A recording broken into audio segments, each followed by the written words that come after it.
Ito guys, nabili natin ng 1.5 sa junk shop. Yung dalawa na to. Lugi ba o panalo tayo guys? Viper yung isa. Tapos yung isa Platinum. Matibay yan ah.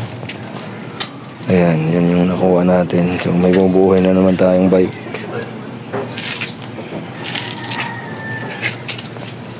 Well, sayang kasi alom yung batalya. Kahit yung batalya lang pakinabangan natin dito. Batalya, pakinabangan mo talaga dyan. Pinagalaman batalya niyan, sana. Okay na yan. Smooth na ulit yan. And nire-restore natin yan. Ayun, good morning mga riders. Nandito tayo ngayon. Yung nabili natin, update dun sa nabili nating bike sa junk shop. Ngayon, kakalasin lang natin ito lahat. Tapos, tingnan natin. Washing natin mamaya. Kung maganda pa itong batalya. Kasi kung maganda pa to yung pintura niya na washing natin, di na natin tanggalin itong pintura. Yan na yan. So, baklasin muna natin yung mga parts, ibang parts. Gaya niya. Pedal, yung crank, yung side stand. Saka ito, yung shock. Hindi na rin mapakinabangan. So, titingnan natin dito kung anong pwede pa gamitin. Ayan mga riders, yung baklasin ito. Ito yung pedal. Pedal na ang W40 para matanggal.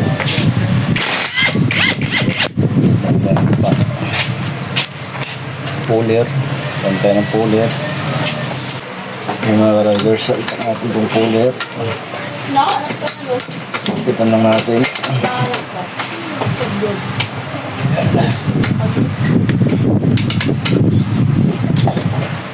Yan, tsaka natin ito pitan din. Pasok para itulak niya.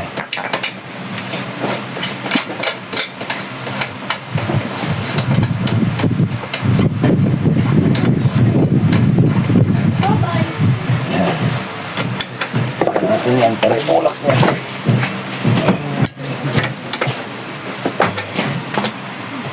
Tigasin guys.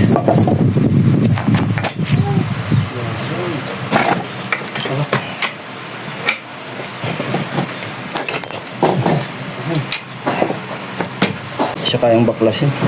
Tigas. Sunugin natin.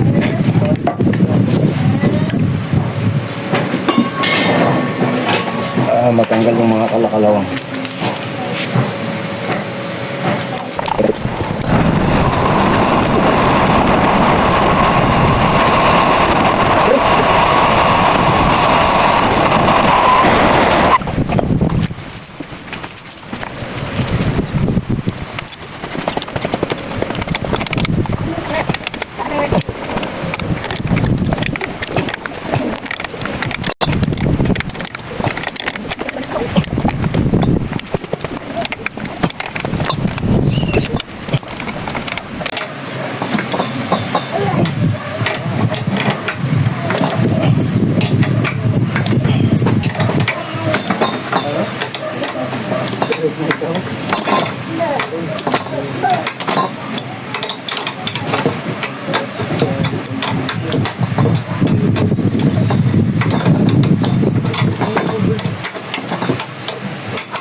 Talaga pag nainitan, tanggal siya agad.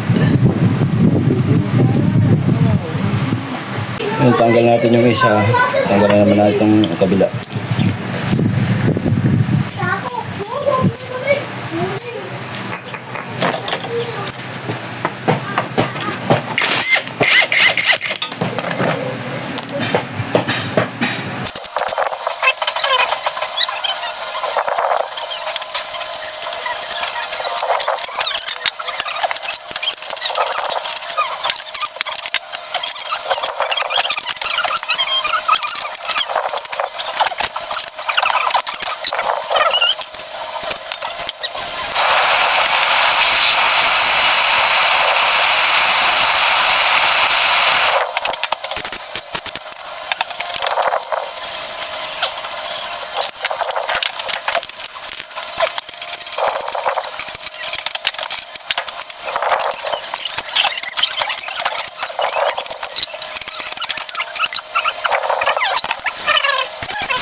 Tigas, ayaw.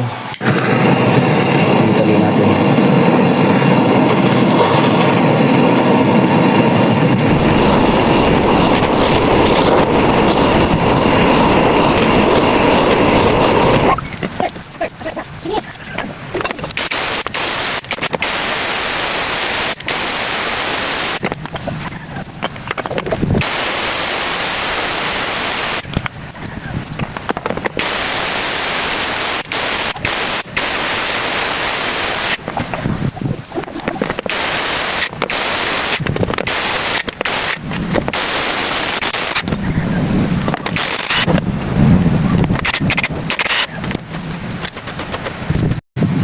Ayan guys, pwede lang natin.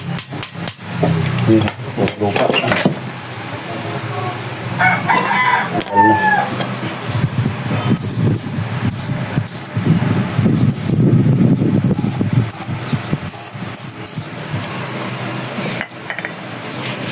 Yun. Ano na itong headset.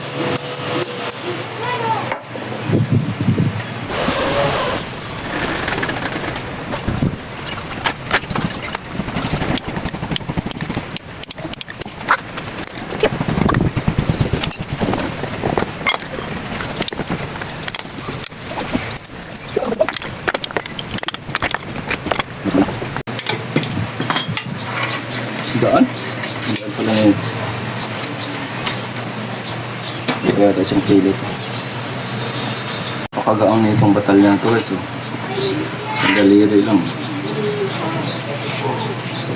Gaan? Ang gaang niya. Ang tatak pala nito ay platinum. So, hugasan muna natin. Maganda pa yung pintura niya kasi puro puti. Pag maganda pa yung pintura niya, yun na yung pinturahan niya. Gaan.